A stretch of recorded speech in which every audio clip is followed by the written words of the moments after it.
A DACA recipient from Orange County, Florida, has been sent to the Everglades detention facility dubbed Alligator Alcatraz. He was here legally. He's a DACA recipient. His only crime, quote unquote, was an arrest warrant that he was unaware of due to a misdirected driver's license citation, contradicting Donald Trump and Ron DeSantis' claim that only the worst of the worst are being sent to this Everglades detention facility that has human rights abuses abound, from lack of running water to massive mosquitoes to lights being on 24 hours a day, 7 days a week, to medical emergencies and lack of sufficient medical care. A DACA recipient is currently sitting inside of the Alligator Alcatraz detention facility, and his lawyer is desperately working to get him out. Meanwhile, ICE officials have begun raiding California farms.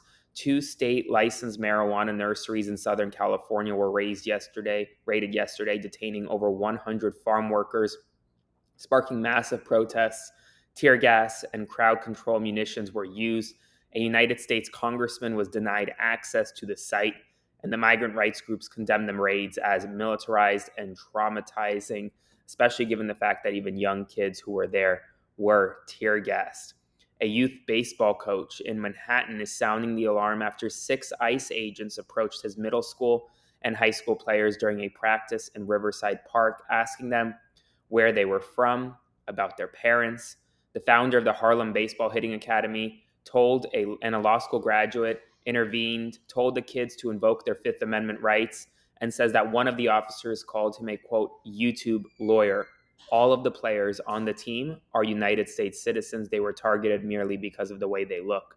Before I continue, please consider subscribing to my Substack to support my work by clicking the button below or sending a one-time donation via Venmo to Aaron-Parnas. This is what happens when you make ICE the largest law enforcement agency in the nation. Meanwhile, the Department of Justice, there are alarm bells going off right now as Patty Hartman, a 17-year former Justice Department official who was fired by Attorney General Pam Bondi on Monday, warned of rising political retribution inside the DOJ. Quote, there used to be a very distinct separation between the White House and the DOJ because one should not interfere with the work of the other. That line is definitely gone. Meanwhile, the Washington Post is reporting the Trump administration is firing and pushing out employees within the Justice Department and the FBI, often without explanation or warning, fostering widespread speculation and fear within the workforce about who may lose their job next. The new Superman movie is coming out, and the White House is leveraging its premiere by portraying Donald Trump as a, quote, national hero, posting an image of him in Superman's costume with the caption, quote, the symbol of hope, and the meme reading, truth, justice, the American way, Superman, Trump. Amid conservative backlash to director James Gunn's comment framing Superman as, quote, an immigrant that came from other places and populated the country, to which Gunn responded, quote, screw them. The US dollar tumbled 10.7% against global currencies through June, marking its worst half since 1973. Mass firings are coming to the State Department as soon as today. Over 1,300 career diplomats and civil servants under the Trump administration will be losing their jobs. Donald Trump is threatening to withhold his endorsement from any Republican senators who oppose his rescission package, which will be voted on next week. It's a $9.4 billion package containing DOGE cuts, making DOGE cuts law, turning a planned vote next week into a loyalty test, and setting a major showdown between the United States Senate and the White House. Dick Eastland, who spent decades warning about the dangers of Texas's Guadalupe River and championed a flood warning system after a 1987 tragedy, died last week while trying to save campers during the catastrophic flooding at Camp Mystic. He was urging officials to put in flood warnings that never were put in.